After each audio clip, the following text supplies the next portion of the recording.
আপু ওই তো চলে আসছে ও। দাঁড়াও দাঁড়াও দাঁড়াও দাঁড়াও।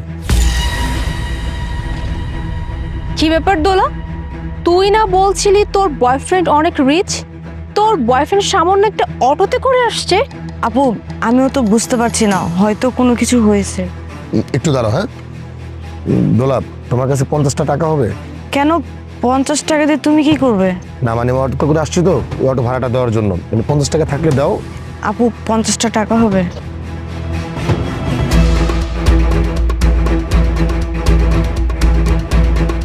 এই নাও। হ্যাঁ আমি আসছি। দোলা, তুই এইরকম একটা ছেলের সাথে রিলেশন করছিস, হ্যাঁ, যার কাছে কিনা সামান্য অটো ভাড়া দেওয়ার মতো 50 টাকা নাই, আর ওই ছেলের সাথে দেখা করার জন্য তুই আমাকে নিয়ে আসছিস? আপু নিশ্চয়ই কোনো ঝামেলা হয়েছে, আমি বিষয়টা দেখছি। আসতেছি। এই নাও। ঠিক আছে, চলো আমরা বসি। ঠিক আছে চলো আপু চলো। স্যার এই যে বিলটা। এক্সকিউজ মি, আপনি বিলটা কাকে দিচ্ছেন? হ্যাঁ, হো বিল পে করবে? বিলটা আমাকে দিন, আমি পে করে দিচ্ছি। দিন।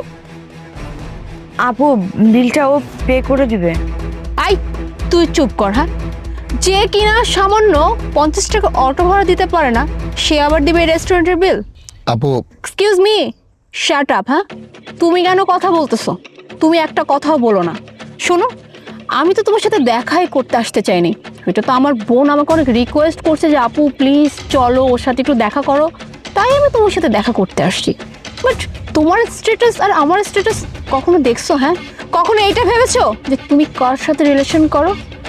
যার কাছে সামান্য অটো ভাড়া নাই, এসে গার্লফ্রেন্ডের কাছ থেকে 50 টাকা অটো ভাড়া চেয়ে নেয়, সে আবার আমার বোনকে ভালোবাসবে, আমার বোনকে বিয়ে করতে চায়। তোমার হয়তো বা কোনো আইডিয়াই নেই যে আমার বোন কতটা রিচ বা আমরা কতটা রিচ। আর তুমি কিনা আসছো আমার বোনের সাথে বিয়ে করার জন্য, আর আবার আমার সাথে দেখা করতেও আসছো। আপু তুমি এভাবে ওর সাথে কেন কথা বলতেছো? আমি ওকে ভালোবাসি। আই, ভালোবাসিস না? শোন, ভালোবাসা নিয়ে জীবনে কিচ্ছু হয় না, বুঝতে পারলি? ভালোবাসা দিয়ে না সংসার চলে না।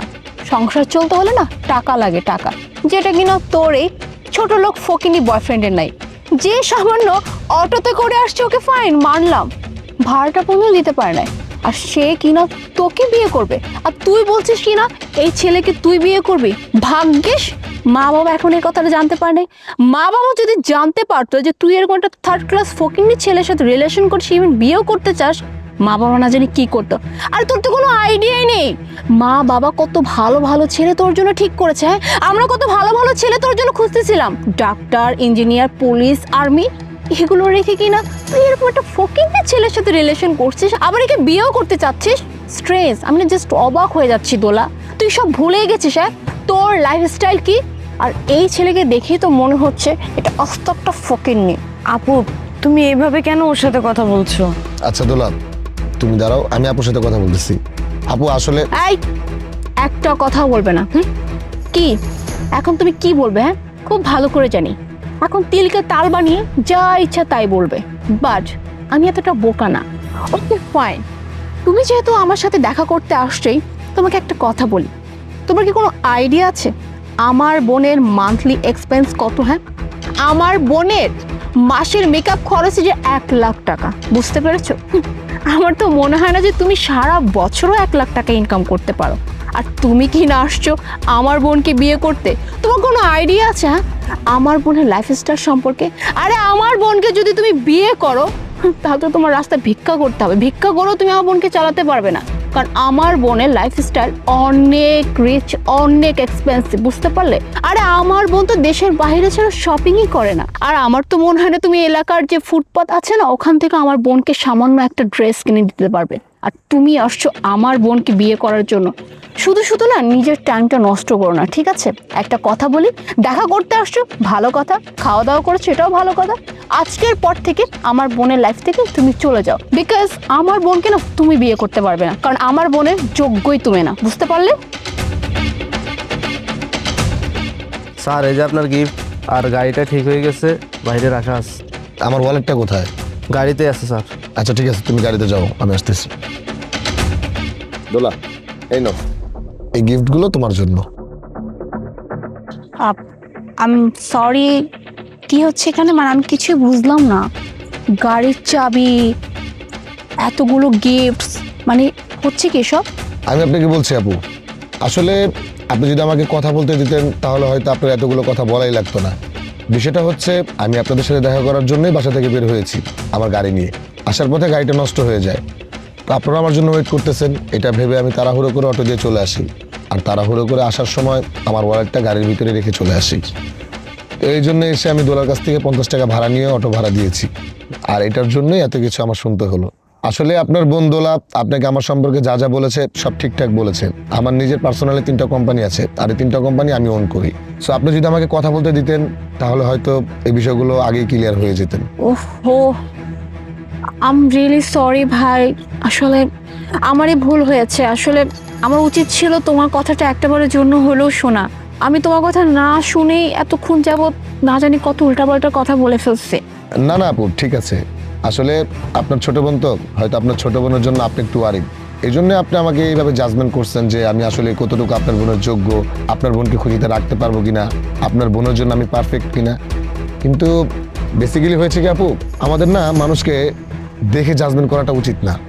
আসলে মানুষের ভিতরটা কীরকম, মানুষটা কীরকম সেটা দেখে জাজমেন্ট করা উচিত।